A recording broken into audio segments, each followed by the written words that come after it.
Hi friends, this is Virendra. Welcome to my channel. Friends, Q&A episode 4కి అందరికీ స్వాగతం.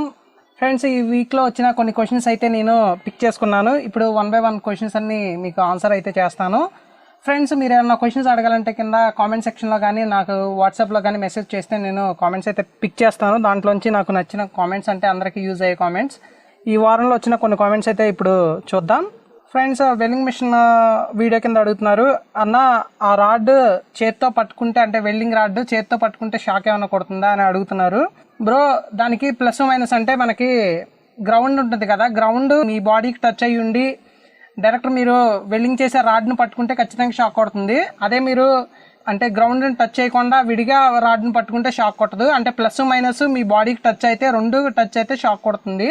విడిగా ఓన్లీ వెల్డింగ్ రాడ్ పట్టుకుంటే షాక్ అయితే కొట్టదు. నేను అందుకే సేఫ్టీ ప్రికాషన్స్లో చెప్పులు అయితే వేసుకోవాలని చెప్పాను.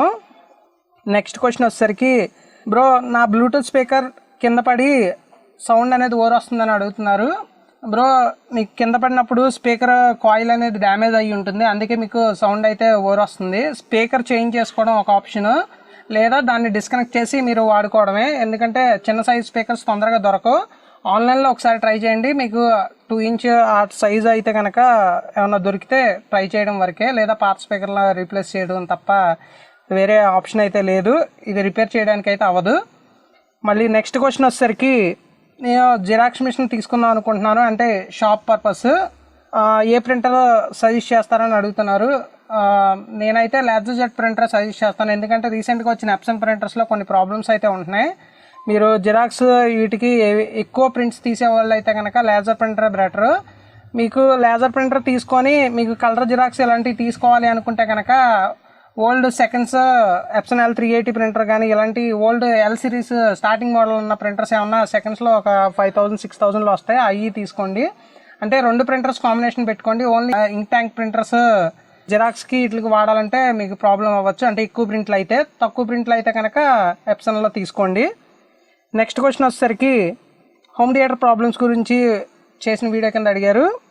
Sir, home theatre overheat అవుతుంది, home theatre sub over sound అనేది తేడా వస్తుంది అంటే ఐసీస్ అయితే హీట్ ఎక్కినాయి అనుకుంటా. మేబీ ఐసీస్ కింద హీట్ పేస్ట్ అయితే పెట్టి హీట్ అయితే కరెక్ట్గా బిగించండి. అండ్ ఇంకోటి ఏంటంటే ఐసీలకి వెళ్ళే పవర్ సంబంధించిన రిజిస్టర్స్ కానీ డైవర్ట్స్ కానీ హీట్ ఎక్కుతున్నాయా అవి ఒకసారి వోల్టేజ్ చెక్ చేసి అవి అయితే రీప్లేస్ చేసుకోండి, మీకు ప్రాబ్లం అయితే సాల్వ్ అవుతుంది. హీటింగ్ పేస్ట్ అంటే థర్మల్ పేస్ట్ అంటారు కదా, థర్మల్ పేస్ట్ అయితే పెట్టి చూడండి, సరిపోతుంది. నెక్స్ట్ క్వశ్చన్ వచ్చేసరికి, ప్రింటర్ మధ్యలో వైట్ లైన్ వస్తుంది వెడల్పుగా, అండ్ ఆ మధ్యలో ప్రింట్ అయితే పట్టలేదు, క్యాటరేజ్ కూడా మార్చి చూసాం, ప్రాబ్లం చెప్పగలరని చెప్పేసి క్వశ్చన్ అడుగుతున్నారు. మీకు ప్రింటర్ వచ్చేసరికి లేజర్ జెట్ ప్రింటర్, ఈ ప్రింటర్కి వచ్చేసరికి టెఫ్లాన్ షీట్ అని ఉంటుంది ఫ్రెండ్స్. క్యాటరేజ్లో అయితే ఉండదు, అది ప్రింటర్ లోపల ఉంటుంది. ఆ టెఫ్లాన్ షీట్ ఏమన్నా చిరిగినా మీకు ప్రింట్ అనేది సెంటర్లో రాకపోవచ్చు. క్యాటరేజ్ మార్చానంటున్నారు కాబట్టి నాకు తెలిసి మేబీ టెఫ్లాన్ షీట్ ప్రాబ్లం అయి ఉంటుంది. టెఫ్లాన్ షీట్ అయితే మార్చుకోండి, సరిపోతుంది. నెక్స్ట్ క్వశ్చన్ వచ్చేసరికి, Epson L3150 printer head cleaning ఎలా చేయాలి, అలాగే ఇంకో క్వశ్చన్ కూడా అడిగారు, ఎప్సన్ L3101 ప్రింటర్ కూడా హెడ్ క్లీనింగ్ ఎలా చేయాలనేది అడిగారు. నేను ఆల్రెడీ హెడ్ క్లీనింగ్ గురించి వీడియో చేశాను, ఆ వీడియో లింక్ వచ్చేసరికి డిస్క్రిప్షన్లో ఇస్తాను. అది మీరు ఎప్సన్ ప్రింటర్స్ వేటికైనా సరే సేమ్ ప్రొసీజర్ ఫాలో అయితే మీకు సరిపోతుంది. ఫ్రెండ్స్, ఈ వారం Q&A ఎపిసోడ్ అయితే ఇది. ఈ వీడియో కనుక నచ్చినట్లయితే లైక్ చేయండి, షేర్ చేయండి, నా ఛానల్ సబ్స్క్రైబ్ చేసుకోండి. Thank you for watching.